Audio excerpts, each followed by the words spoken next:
Sa kabuntagon ang iyong kaadoy, always kabirada, basta na biradahon nun. Tanglad ang bida, giubanan pod sa unlimited nga kapayas nga perting daghana. So ang iyong kaadoy karon no, sa kabuntagon, mutirada tag luto-luto dere, giubanan pa jud aning gitawag natog udlot sa sili nga perting mga preskuha.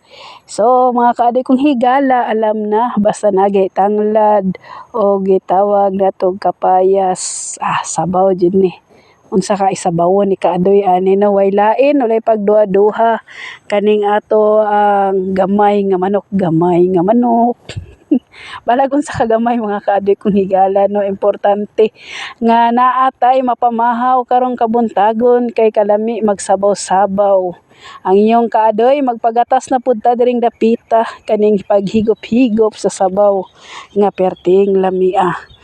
Muna na itong gikuha nga kapayas mga kaadoy kong higala, ato na ning panitan kay ato na pud ning biradahan para kumpleto atong sinabaw diring dapita kaning lamian nga manok.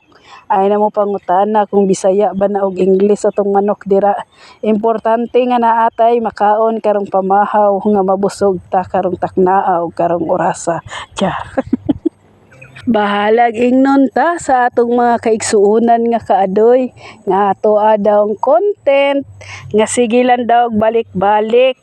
Importante nga ato ning original na content og di pud ta magpaatik-atik kay mao man ni tinud-anay pod among sud-an no diri sa among panimalay.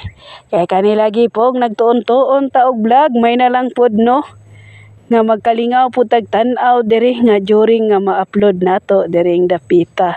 May na lang pod na ma-share nato sa atong mga kaigsuonan nga kaning hilig pod nga magluto-luto, nga makakat-on pud sila kung unsa pagluto-luto no, kay mga basic lang kay ni akong pagkatirada kani akong pagluto nga inato.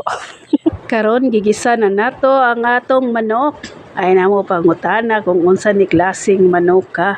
Importante nga masabaw di karong orasa o karong taknaa.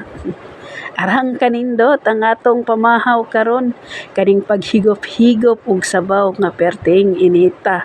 Ani day mutirada ang iyong kaadoy no, sa pagsabaw-sabaw igisa-gisa sa ang karne sa manok para samot og kalami-lami.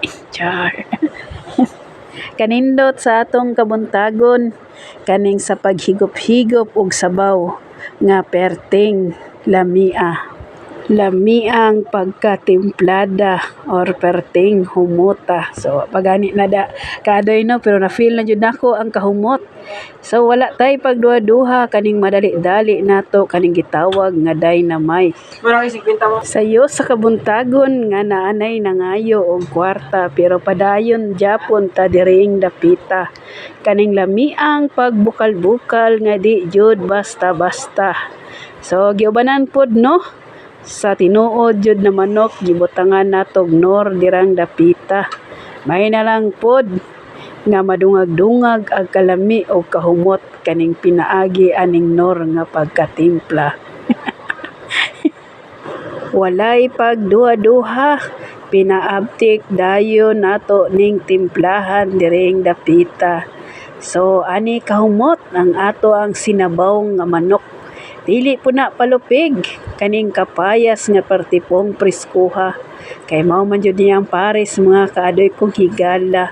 Pinaabtik dayon nagbutang kaning udlot sa sili nga with pichay para perfect ang pagkatimplada. So mga kaadoy kong higala, ayaw mo katingala ang iyong kaadoy, always gabirada.